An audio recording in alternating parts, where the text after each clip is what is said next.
এই যে বর্জন করেছেন আপনারা, এবারও কেন্দ্রীয় নির্বাচনের মতো ধারাবাহিকতা বজায় রয়েছে, এই ভোট বর্জনের ভবিষ্যৎ আসলে কি? একেবারে সরাসরি যদি প্রশ্নে চাই। ধন্যবাদ আপনাকে। জানি আপনি আমাকে এই প্রশ্নটি করবেন এবং আমাকে দিয়ে শুরু করবেন এই কঠিন কাজটা। তো এই কঠিন উত্তরটা আমাকেই দিতে হবে, আমি জানি, এটা আগেই জানতাম। তো যেখানে 7ই জানুয়ারির যে নির্বাচন, প্রহসনের যে নির্বাচন, সেই নির্বাচনকে বিএনপি বর্জন করেছে, এর আগের নির্বাচনও বর্জন করেছে। কি কারণে বিএনপি? আপনি প্রথমেই বলছেন যে নির্বাচন গণতন্ত্রের একটি অন্যতম অনুষঙ্গ, এটা দিয়ে আপনি শুরু করেছেন। নির্বাচন যদি, if it is one of the important part of democracy হয়, তাইলে কি আমাদের দেশে গত যে 3টা-4টা ইলেকশন হয়েছে, এগুলোকে কি নির্বাচন বলে? যেটাকে নির্বাচন বলে না, আপনারা জোর করে সেটা কেন বলে না? আপনাদের জায়গাগুলো যদি শুনি আবার একটু।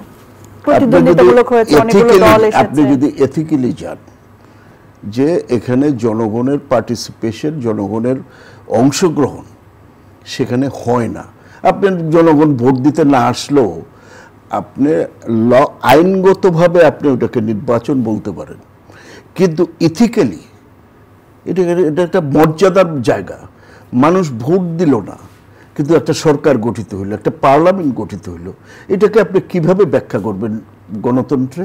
নো, এটাকে গণতন্ত্রে ব্যাখ্যা করা যায় না। গণতন্ত্রে প্রথম কথা হলো কম্প্রোমাইজ অ্যান্ড কম্পিটিশন। আপনাকে কম্প্রোমাইজ থাকতে হবে বিরোধী দল এবং সরকারি দলের মধ্যে, এবং কম্পিটিশন থাকতে হবে। But there is no compromise, no competition is there. যখন কোনো নির্বাচনে কোনো কম্পিটিশন থাকে না, এককভাবে নির্বাচিত হয়ে আসে, এটাকে আপনি স্বাভাবিক নির্বাচন বলা যায় না। এবং এতে করে আজকে দিন দিন দেখেন মানুষের ভোটের প্রতি, এটা সুকৌশলেই এদেশের একটি গোষ্ঠী ভোটের প্রতি মানুষের অনীহা সৃষ্টি করাটাই ছিল তাদের লক্ষ্য।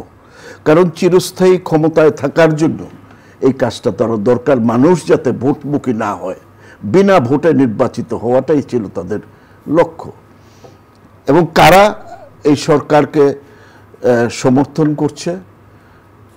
যারা ওই ব্যাংক খেলাপি, ঋণ খেলাপি, ব্যাংক খেকো, ঋণ খেলাপি, কর খেলাপি এবং বিদেশে টাকা পাচারকারী, এই যে একটা নেক্সাস বাংলাদেশে গড়ে উঠেছে, তারাই কিন্তু এই লুটপাটের জন্য এই সরকারকে ক্ষমতায় রাখছে। এবং তাদের কারণেই আজকে দেশের এই অবস্থা। আপনি দেখেন, আপনি চিত্রটা দেখেন, উপজেলা ইলেকশনের চিত্রটা দেখেন, আমরা পত্রিকায় প্রতিদিন দেখতেছি।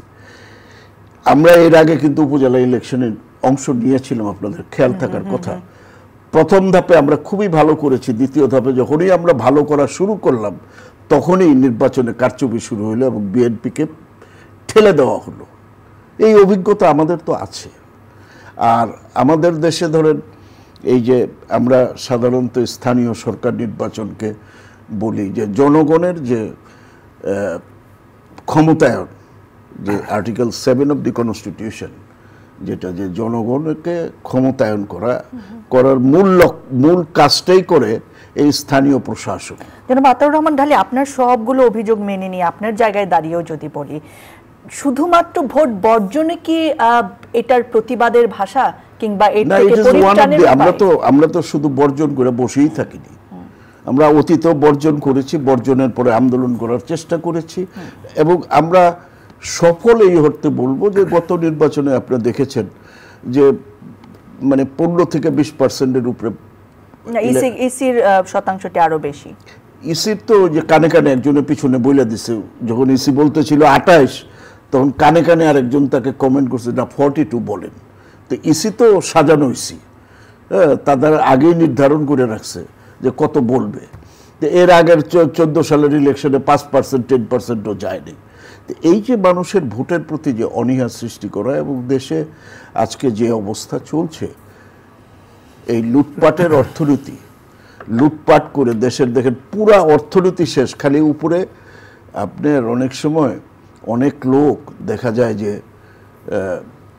মানে মুখটা অত্যন্ত লাল টকটক হয়ে গেছে, তো মনে হয় যে সারা শরীরের রক্ত মুখে চলে আসছে, সে খুবই সুন্দর, আসলে না, আসলে সে অসুস্থ। তাই আমাদের অর্থনীতিটাও এরকম, আপনি মেট্রো রেল দেখবেন, এটা দেখবেন, কিন্তু ভিতরে যে ফাঁকা, অর্থনীতি যে ফাঁকা, ব্যাংকগুলো খাওয়া শেষ।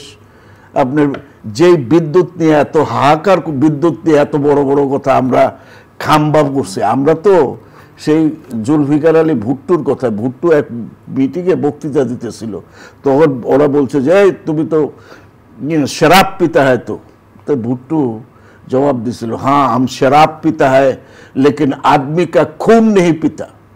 তো বিএনপি মানুষের রক্ত চোষে না।